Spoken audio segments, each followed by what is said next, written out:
Hi, welcome back to our series on personal safety, looking at ways to increase your awareness to hopefully reduce the risk of becoming a victim. I'm Mindy Turner with the Curry County Cooperative Extension Service, your family and consumer science agent. So we have talked about personal safety at home, things to remember just when you're on the go out and about in town. Today, we're going to look a little bit about when you are traveling, because that presents, of course, a whole new way of having to deal with and look at things and people and out and about, and there can even be a language barrier. So some of the things that we just need to stop and consider as we are getting ready to travel and then on our travel themselves. Okay, so again, this is our 4-part series. Today we're going to talk about traveling. Next time we're going to talk about some safety signals that you might want to be aware of. Hopefully you'll never have to use them, but should you see someone else use them, you'll know what they are. So I hope you'll tune back in for that. So, we see stories all of the time about someone on their travels getting taken advantage of. And, the majority of travelers, in looking at all of the information, again, we looked at a lot of stuff from local law enforcement agencies to university groups who send university students out on international travel all of the time. They all say the majority of travels are never going to fall victim to a crime. And we want to stay in that majority. So there's some simple precautions that we can take to make sure that we are some of the ones who stay safe. So these are going to be some very practical things. And as I always tell you, these are things you're like, well, I knew that. But it's a good reminder, a good refresher, particularly right before you travel, for you to just think of and be aware. So some of the basic things to think about is, number one, be smart about your money. Don't carry large amounts of cash.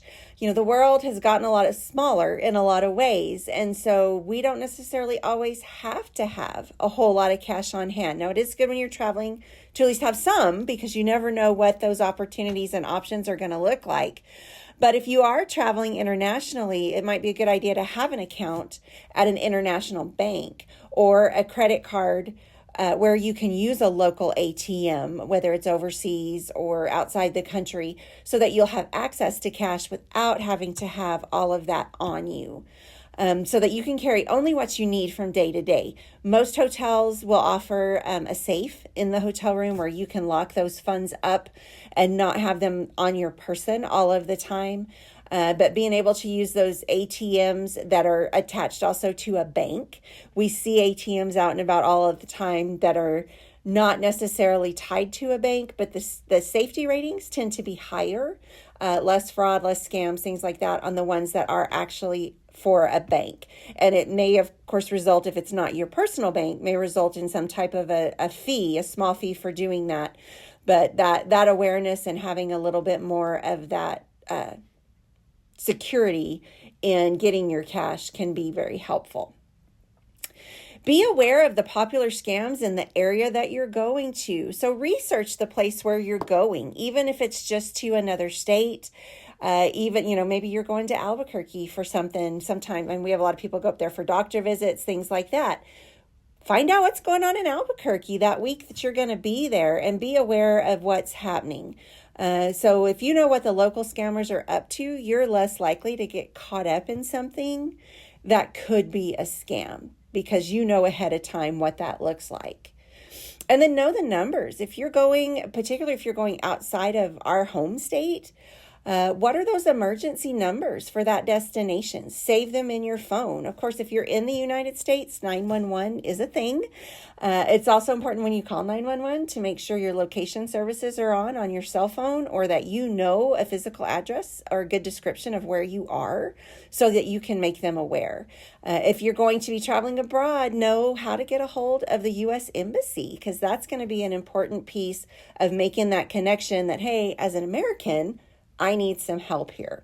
So just being prepared ahead of time can really help us if we do get in a bind while we're traveling. And then use the right bag. We talked about using the straps and even just being around town, keeping our hands free. And we still want to do that when we're traveling, but obviously in busy airports, bus stations, things like that, we want to have a crossbody bag. If you do have a backpack, you want to put that in front of you where you can see and what's happening so that people can't. I'm real bad about wearing just one strap of my backpack, and it'd be really simple for somebody to go by and just grab it and keep going. So think about how and where you're wearing those things on your body where you can keep them safe. And again, like carrying your purse, don't push it behind you. You want to have it either in front of you or make sure your arm is down over the top of that to kind of deter those pickpockets and anyone that can mess with your bag. And then bring your travel locks and use them to lock your bags. I know a lot of us now, because when you go through the airport, there's a good chance they'll cut your lock off or open your bag. So when you check that bag and turn it in, you don't want to have it locked. But especially your carry-on, your things that are going to be with you or things you're going to leave in a hotel, or if you're staying in a dorm type situation, whatever that looks like, you want to make sure that you have those items locked up so that everything stays safe. And then use technology, but use technology correctly.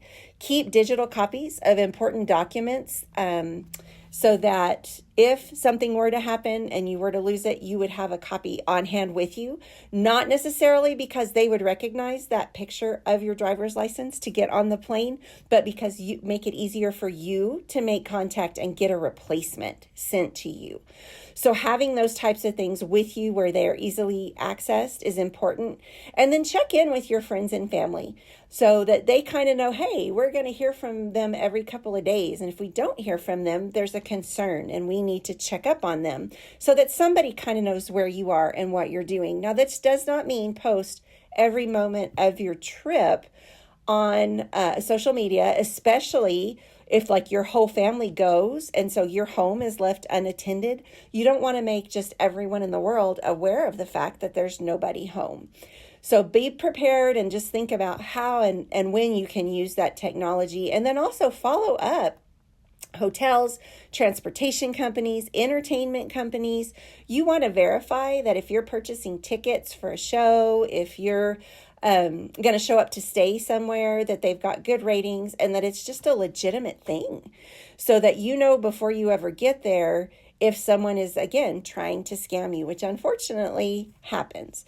If you're using transportation companies such ride shares and things like that, you just want to be sure that when you look on there that you're verifying who that driver is and that they're registered with that particular company. So that's just, again, that awareness of what's going on around you, using that technology in an appropriate way, because it's a resource we have that hasn't always been there. Again, I'm Mindy Turner with the Curry County Cooperative Extension Service, your family and consumer science agent. This has been part 3 of our personal safety video series, looking at when you travel, what are some of the things you need to think about. Again, next time, we'll be talking a little bit about some safety signals and things for you to be aware of.